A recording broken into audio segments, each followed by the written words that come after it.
వ్రత విధానాలను తెలియజేసేందుకు తనలో కృష్ణ భక్తిని వెల్లడించేందుకు 30 పాసురాలను పాడింది గోదాదేవి.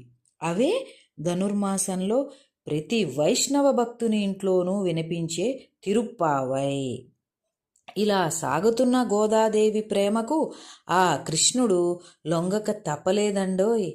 దాంతో ఆయన విష్ణుచిత్తునికి కనిపించి గోదాదేవిని శ్రీరంగానికి తీసుకురమ్మని, అక్కడ రంగనాథునిగా వెలిసిన తాను గోదాదేవిని వివాహం చేసుకుంటానని చెప్పాడు. శ్రీరంగంలోని ఆలయ అర్చకులకు కూడా ఈ విషయాన్ని తెలియజేశాడు. కృష్ణుని ఆదేశాలను విన్న విష్ణుచిత్తుడు సంతోషానికి అవధుల్లేవు. వెంటనే గోదాదేవిని, విల్లీపుత్తూరులోని ప్రజలను తీసుకొని శ్రీరంగానికి బయలుదేరాడు విష్ణుచిత్తుడు.